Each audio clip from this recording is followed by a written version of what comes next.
ছাত্ৰ ছাত্ৰীসকল আজি আৰম্ভ কৰিবলৈ লৈছোঁ ক্লাছ 5ৰ ইংৰাজী বিষয়ৰ lesson number 12 the world from a railway carriage কবিতাটিৰ এক্সাৰসাইজ চাই যাবা। নম্বৰ 1 দিয়া আছে what is that charging along like troops in a battle, মানে সজোৰে যুদ্ধত সৈন্যৰ দলৰ নিচিনাকৈ গৈ থকা বস্তুটো কি এই বুলি সোধা হৈছে। What is that charging along like troops in a battle. So, your answer hobo the train is charging along like troops in a battle. যুদ্ধত যোৱা সৈনিকৰ দলৰ নিচিনাকে সজোৰে যোৱা বস্তুটো হৈছে কি ট্ৰেইন। বুজি পাইছানে? The train is charging along like troops in a battle. এনেকৈ লিখিলে হ'ল। Next, question number 2. What does the poet mean by the hill and the plane fly? What does the poet mean? মানে কবিৰ মতে অৰ্থ কি by the hill and the plain fly, মানে পাহাৰ আৰু সমতল ভূমিবোৰে উৰে, এই কথাষাৰৰ অৰ্থ কবিৰ মতে কি এই বুলি সোধা হৈছে। বুজি পাইছানে? পাহাৰ আৰু পৰ্বতবোৰে উৰা মাৰে বুলি কোৱাৰ অৰ্থ কবিৰ মতে কি এই বুলি সোধা হৈছে। What does the poet mean by the hill and the plain fly. ঠিক আছে, চ' ইয়াৰ আনচাৰ হ'ব The poet means that the hill and the plain disappear so quickly that it seems as if they are flying away. The poet means that মানে কবিয়ে ক'ব বিচাৰিছে যে বা কবিৰ মতে the hill and the plain disappear so quickly, মানে পাহাৰ আৰু সমতল ভূমিবোৰ disappear মানে নাইকিয়া হৈ পৰে, হয়নে, বা অন্তৰ্ধান হৈ পৰে so quickly অতি সোনকালে, ইমান সোনকালে পাহাৰ আৰু সমতল ভূমিবোৰ নাইকিয়া হৈ পৰে that মানে যে it seems ইয়াক দেখা যায় as if মানে যেন they are flying away সিহঁত উৰিহে গৈছে। বুজি পাইছানে? সিহঁত যেন উৰি গৈছে, সেইবোৰ যেন উৰা মাৰি পাৰ হৈ গৈছে এনেকুৱা দেখা যায় মানে। বুজি পাইছানে? মানে কবিৰ মতে hills and the plain fly বুলি কোৱাৰ অৰ্থ হৈছে কি সিহঁত ইমান সোনকালে এই হিল আৰু প্লেইনবোৰ বা পৰ্বত সমতল ভূমিবোৰ ইমান সোনকালে পাৰ হৈ যায় যেন সিহঁত উৰিহে গৈছে এনেকুৱা দেখা যায়, এই বুলি কবিয়ে কি কৰিছে এই কবিতাটোত এই কথাশাৰী বাক্যশাৰীৰ দ্বাৰা ক'ব বিচাৰিছে। বুজি পাইছানে? Hill and the plain fly বুলি সেই বাক্যশাৰীৰ দ্বাৰা ক'ব বিচাৰিছে, সেইটোৱে এই উত্তৰটোত কোৱা হৈছে। ঠিক আছে, the poet means that the hill and the plain disappear so quickly that it seems as if they are flying away. ঠিক আছে, next the question number 3 চাবা the poet sees from the railway carriage that মানে কবিয়ে railway কেৰিয়েজ বা ৰেলৰ ডবাৰ পৰা দেখে যে কি দেখে, এতিয়া ইয়াত এইখিনি ফিল আপ কৰিবলৈ দিয়া হৈছে, ব্লেংক দিয়া হৈছে, খালী ঠাই দিয়া হৈছে, আৰু ইয়াত আমি সঠিককৈ যোনটো বহিব সেইটো বহুৱাব লাগে। ঠিক আছে, চ' মই ইয়াতে কৰি দিছোঁ, চাই যাবা। ইয়াত দিয়া হৈছে number 1 the train passes by the, এতিয়া চাবা ইয়াত দ্য ট্ৰেইন বুলি কোৱা হৈছে, দ্য ট্ৰেইন মানে ৰেলগাড়ীখন, হয়নে, পাছেছ বাই, এতিয়া পাছেছ বাই দ্য বুলি কৈছে। এতিয়া পাছেছ বাই বুলি ক'লে কি হয়, কাষেৰে পাৰ হৈ যোৱা, পাছ মানে কি পাৰ হৈ যোৱা, হয়নে। এতিয়া পাছেছ বাই বুলি হোৱাৰ লগে লগে যেতিয়া পাছেজৰ লগত বাই ৱৰ্ডটো বহিলে তেতিয়া কি হ'ল, সেইটো কাষেৰে পাৰ হৈ যোৱা বুজাইছে। বুজি পাইছানে? পাছেছ মানে পাৰ হৈ যোৱা, আৰু বাই যেতিয়া বহি যায় কিবা এটা বস্তু কাষেৰে পাৰ হৈ যোৱা, হয়নে, বা একেবাৰে ত্যাগ কৰা সেইটো বুজায়। ঠিক আছে, কাষেৰে পাৰ হৈ যোৱা, বিশেষকৈ কাষেৰে মানে ছাইডেৰে পাৰ হৈ যোৱাটো বুজায়। চ' ইয়াত হ'ব কি painted stations, the train passes by the painted stations, মানে ৰং কৰা ষ্টেশ্যনবোৰৰ কাষেৰে ট্ৰেইনবোৰ পাৰ হৈ যায়। বুজি পাইছানে? এইটো পেইণ্টেড ষ্টেশ্যনছ লিখিবা ইয়াত। নেক্সটটোত দ্য ট্ৰেইন পাছেছ থ্ৰু আছে, দ্য ট্ৰেইন পাছেছ থ্ৰু মানে মাজেৰে পাৰ হৈ যোৱা, পাছেছ থ্ৰু মানে কিবা এটা বস্তুৰ মাজেৰে। বুজি পাইছানে?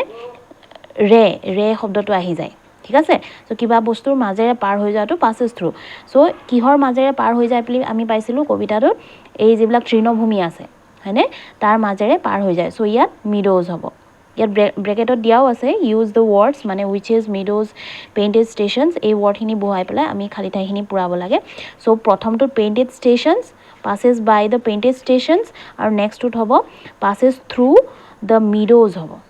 বুজি পাইছানে? নেক্সটটোত মিডোজ লিখিবা। তাৰপিছত থাৰ্ড নম্বৰ যি আছে the train moves faster than, মানে ট্ৰেইনখন মুভছ হয় বা চলি যায় হয়নে ফাষ্টাৰ দেন বেগেৰে বুজি পাইছেনে বেগেৰে কিহতকে দেন বুলি কোৱা আছে মানে কিবা এটা বস্তুৰ লগত তুলনা কৰা হৈছে কিহতকে বেছি বেগেৰে যায় বুলি কোৱা হৈছে ইয়াত হ'ব ফেয়াৰিজ একেবাৰে ইজি এইটো লাষ্ট আমাৰ কি থাকিলে উইচেছ আৰু ফেয়াৰিজ একচুৱেলি ফেয়াৰিজ দিব লাগিছিলে ইয়াত দুটা যিহেতু আমাৰ ব্লেংক দিয়া হৈছে দুটা ব্লেংক দিয়া হৈছে আৰু ইয়াত মুঠতে তিনিটা ৱৰ্ড দিয়া হৈছে গতিকে ইয়াত এটাত লিখিবা ফেয়াৰিজ এণ্ড ফাষ্টাৰ দেন উইচেছ মানে পৰি আৰু জখিনী বা ডাইনী এই সকলোবিলাকতকৈ অতি সোনকালে কি হৈ যায় ট্ৰেইনখন পাৰ হৈ যায় গতি কৰে মানে ট্ৰেইনে গতি কৰে হয়নে বেগাই যায় চ' এইখিনি হৈ গ'ল এতিয়া আমি চাওঁ question number 4 find the words that rhyme with মানে ৰাইমিং ৱৰ্ডবোৰ লিখিবলৈ গৈছে বুজি পাইছানে মানে প্ৰায় একে উচ্চাৰণ থকা শব্দবোৰ লিখিবলৈ গৈছে আমি আগতেও কৰি আহিছোঁ এনেকুৱাবোৰ হয়নে কিহৰ লগত একে উচ্চাৰণ থকা এইবিলাক শব্দ ইয়াত দিয়া হৈছে hill battle house load run এইকেইটা শব্দৰ লগত প্ৰায় একে উচ্চাৰণ থকা শব্দবোৰ আমি লিখিব লাগে কবিতাৰ পৰা ঠিক আছে এতিয়া যদি কবিতাত নাইও তেন্তে আমি এক্সট্ৰা ৱৰ্ডো লিখিব পাৰোঁ এইখিনি মই আগতে কৈছিলোঁ হয়নে গতিকে এইখিনি চাই যাওঁ চাবা হিলৰ লগত মিলিব কি হিল মিল হয়নে মানে অৰ্থ বেলেগ হ'লেও উচ্চাৰণটো প্ৰায় একেই হ'ব লাগিব ঠিক আছে হিল মিল যিটো আমাৰ কবিতাটো আছে মিল ৱৰ্ডটো বেটল কেটল এইটোও আছে কবিতাত হাউচ মাউচ এতিয়া চাবা হাউচ ৱৰ্ডটো কবিতাত আছে কিন্তু তাৰ লগত আকৌ মাউচ যিটো আমি ইয়াত লিখিছোঁ সেইটো কবিতাত নাই আকৌ কিন্তু নথকা হ'লেও হ'ব কবিতাত নথকা হ'লেও হ'ব একো নাই যদি কবিতাত নাই তেন্তে আমি এক্সট্ৰা ৱৰ্ডো লিখিব পাৰোঁ ঠিক আছে খালি উচ্চাৰণটো প্ৰায় একেই হ'ব লাগিব গতিকে হাউচ মাউচ লিখিলোঁ আমি লোড ৰোড তাৰপিছত ৰান আছে ৰানৰ লগত গনটো মিলে এইটো একচুৱেলি গন হয় আৰু এইটো গান হয় ঠিক আছে চ' ৰানৰ লগত বেছিকৈ কোনটো মিলিব ৰাইমিং ৱৰ্ড কোনটো হ'ব গানটো হ'ব এইটো মই এক্সট্ৰাকৈ লিখি দিছোঁ গান মানে বন্দুক হয়নে মানে এনেই কবিতাত কি আছে গন ৱৰ্ডটো আছে এইটো লিখিব পাৰা কিন্তু এইটোতকৈ এই গানটো লিখিলে বেছি ভাল হয় কাৰণ এই ৰানৰ লগত ইয়াৰ ৰান উচ্চাৰণটো হৈছে ৰান এইটো হৈছে গান এইটো আকৌ গন হৈ যায় ঠিক আছে উচ্চাৰণটো চ' নেক্সট কুৱেশ্যন নম্বৰ 5 চাবা what does the poet mean when he says that all the scenes are gone forever what does the poet mean মানে কবিৰ মতে ইয়াৰ অৰ্থ কি when he says that যেতিয়া তেওঁ কয় যে all the scenes are gone forever সকলো দৃশ্যই gone forever মানে সদায়ৰ বাবে গুচি গ'ল সকলো দৃশ্যই সদায়ৰ বাবে নাইকিয়া হৈ গ'ল বা গুচি গ'ল বুলি কোৱাৰ অৰ্থ কবিৰ মতে কি বুজি পাইছানে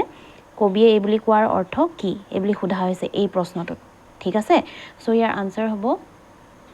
when the poet says that all the scenes are gone forever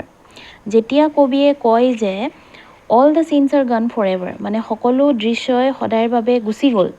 it means ইয়াৰ অৰ্থ হৈছে all the sights seen from a moving train মানে সকলো দৃশ্যই all the sights সকলো দৃশ্যই seen from a moving train মানে এখন চলি থকা ট্ৰেইনৰ পৰা দেখা সকলো দৃশ্যই are just for a moment কেৱল খন্তেকীয়াহে মানে কেৱল অলপ সময়ৰ বাবেহে বুজি পাইছানে এখন ট্ৰেইনৰ পৰা দেখা সকলোবোৰ দৃশ্যই খন্তেকীয়া বা কিছু সময়ৰ বাবেহে বুজি পাইছানে এখন চলি থকা ট্ৰেইনৰ পৰা দেখা সকলোবোৰ দৃশ্য খন্তেকীয়া বা কিছু সময়ৰ বাবেহে আফটাৰ দ্যাট এভৰিথিং ডিছএপিয়াৰ্ছ ফৰএভাৰ তাৰ পাছত সকলোৱেই সদায়ৰ বাবে নাইকিয়া হৈ যায় বুজি পাইছানে মানে তাৰ পাছত সকলো দৃশ্যই সদায়ৰ বাবে আমি নেদেখোঁ আৰু দেখি নাথাকোঁ সেইখিনি এপলকহে দেখা পোৱা যায় এখন চলি থকা ট্ৰেইনৰ ভিতৰৰ পৰা দৃশ্যবোৰ বাহিৰৰ দৃশ্যবোৰ এপলকহে দেখা পোৱা যায় বুজি পাইছানে খন্তেকৰ বাবেহে দেখা পোৱা যায় তাৰপিছত সেইখিনি সদায়ৰ বাবে হেৰাই যায় নাইকিয়া হৈ যায় এই বুলি কোৱা হৈছে এই আনচাৰটো ঠিক আছে চ' এনেকৈ লিখিবা when the poet says that all the scenes are gone forever it means all the sights seen from a moving train are just for a moment after that everything disappears forever ঠিক আছে তাৰপিছত question number 6 দিয়া আছে try two recite the poem মানে কবিতাটো মুখস্থ কৰাৰ চেষ্টা কৰিবলৈ কোৱা হৈছে ঠিক আছে চ' কবিতাটো তোমালোকে সম্পূৰ্ণ মুখস্থ কৰিবা হয়তো লিখিবলৈ আহিবও পাৰে ঠিক আছে এতিয়া চাওক question number 7 know the meaning of মানে তলত যিখিনি শব্দ দিয়া হৈছে তাৰ অৰ্থও লগতে ইংলিছতে ইয়াত দিয়া হৈছে তোমালোকে এইখিনি বহুত ইম্পৰ্টেণ্ট হয় তোমালোকে এইখিনি মুখস্থ কৰিবা ঠিক আছে ইংলিছতে ইয়াৰ অৰ্থ দিয়া হৈছে এইখিনি ইংলিছতে তোমালোকে মুখস্থ কৰিব লাগিব চ' চাই যাওঁ এবাৰ চাই যাবা লাম্পিং এলং হয়নে মানে মুভিং শ্ল'লি লাহে লাহে গতি কৰা তাকে কোৱা হয় লাম্পিং এলং তাৰপিছত আছে গ্লিমছ মানে কুইক লুক এপলক মানে খন্তেক দেখা এপলক দেখা কুইক লুক ঠিক আছে গ্লিমছ ট্ৰেম্প পুৱৰ পাৰ্চন উইথ ন' হোম এজন দুখীয়া মানুহ পুৱৰ পাৰ্চন মানে দুখীয়া মানুহ উইথ ন' হোম মানে ঘৰ নথকা এজন দুখীয়া মানুহ তেওঁ কোৱা হয় ট্ৰেম্প চাৰ্জিং এলং মানে মুভিং ফ'ৰ্চফুলি মানে সজোৰে হয়নে জোৰকৈ কি কৰা গতি কৰা সেইটো কোৱা হয় কি charging along wink of an eye মানে ভেৰি কুইকলি অতি সোনকালে চকুৰ পলকতে মানে very quickly wink of an eye climbers and scrambles মানে ক্লাইম্বছ উইথ ডিফিকাল্টি মানে অতি কষ্টৰে কি কৰা ক্লাইম্ব কৰা বা বগাই যোৱা কষ্টৰে বগাই যোৱা হয়নে climbs with difficulty bramble small trees with thorns মানে সৰু সৰু গছ কিহেৰে আবৃত উইথ থৰ্নছ মানে কাঁইটেৰে আবৃত সৰু সৰু গছ বা সৰু সৰু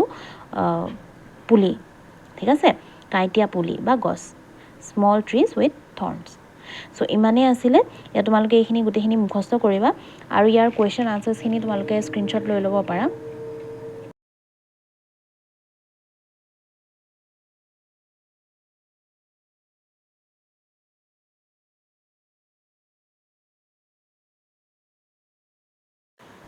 চ' আজিলৈ ইমানতে সামৰিলোঁ আমি নেক্সট ভিডিঅ'ত ইয়াৰ পাছৰ যি লেচন আছে সেইখিনি ডিছকাছ কৰিম